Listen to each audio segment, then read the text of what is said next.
Welcome to the Gentleman's Guide to the Accursed. Are you ready for a fantasy story? Good. Then we will begin. In the mists of ancient times, there existed a druid named Avana, renowned for his profound connection with nature and his exceptional ability to commune with plants. Avana was not a mere mortal, but a nature demon, an elemental, a guardian of the verdant outsides who revelled in the lush beauty of the gardens under his care. He dwelled in a magnificent place, a paradise garden known by many names, Eden to some, the Hesperides, Tamawanshan. This sacred garden was the epitome of natural wonder, where flora thrived in perfect harmony, and the air was imbued with the fragrance of countless blossoms. Avana, however, as is often the case in these stories, was not content with merely tending the garden. His heart harboured a dangerous ambition, a hubris that led him to believe that he could surpass the divine creators of this great world. He sought to mould the natural world according to his own vision, enhancing its splendour with magic beyond what even the gods had intended. This audacity did not go unnoticed, of course, and the gods, in their wisdom, decided to punish Avana for his overreaching pride. In a climactic moment of divine retribution, Avana and his kin, all of his descendants, were cast out from the sacred garden.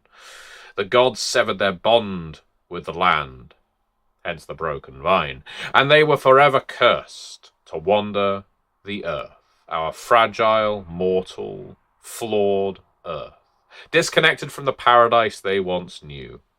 This fall from grace marked the beginning of the cursed family known as the Keepers of the Broken Vine. It's a sweet story, isn't it? I mean, it does seem that in myth, whenever a bounteous garden is created, its guardian ultimately betrays the trust of the creator. Someone is always to be cast out from a garden. Cultivate a garden, eventually you'll have to throw someone out of it. Well, the family persisted, and it transformed over generations, as you'd imagine, their demonic essence diluting as they intermingled with mortals, and today the Keepers of the Broken Vine are largely unaware of their ancient and sinister origins, yet an inexplicable compulsion drives them all, a yearning to recreate the lost paradise on Earth. Across the globe, Keepers of the Broken Vine, they devote their lives to nurturing nature in various forms. Some retreat to remote farms and abandoned stretches of land, seeking solace in solitude of untamed wilderness. Others cultivate botanical parks, communal gardens within bustling cities, transforming urban spaces into verdant sanctuaries. Despite their disparate lives, each keeper feels an innate pull toward the creation of a utopic paradise. The Keepers of the Broken Vine possess the unnatural skill of communion with plants. Other outcasts can do this, but it is something that the Keepers of the Broken Vine excel at. As they get older, more entangled in their curses, they can manipulate these plants, turn them into guards and monsters, formidable ones at that, ensuring the safety and secrecy of their green sanctuaries.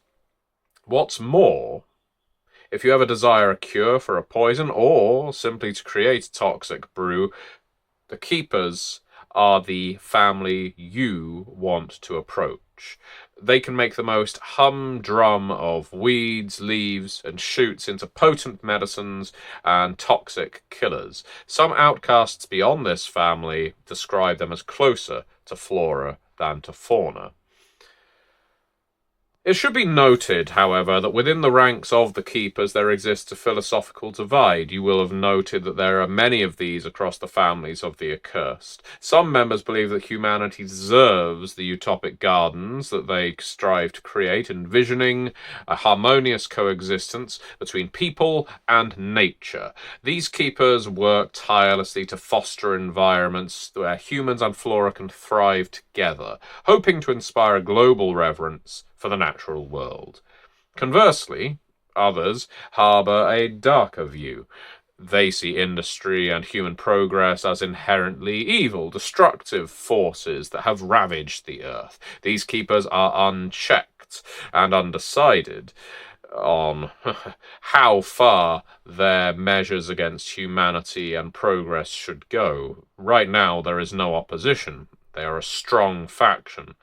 But at some point, other outcasts, other accursed, are going to take notice about what they're doing to their victims and all the compost they're making from them. Indeed, these keepers of the broken vine, they are not sure at all whether humanity is worthy of paradise. Most are convinced humanity is not. We have had many chances and we've stumbled at every single one of them. In their eyes, therefore, humans may well serve a purpose, but it will be as compost, nourishing the very plants that will reclaim the land from industrial blight. The keepers of the broken vine continue their elusive quest, driven by an ancestral memory of a garden long lost. They labour in secret, blending into society while nurturing their green havens. Unbeknownst to them, their efforts are guided by the ancient will of the family head, whose spirit lingers, urging them toward the restoration of the paradise he once governed. Or so the fabulists claim. Me? I think this family escaped an outside of carnivorous delight, nature at its rawest and most lethal. And each one of them is infected with a seed or a mold. Let's go with a mold, and it's within them that this mold grows. Because mold is just as natural as a rose.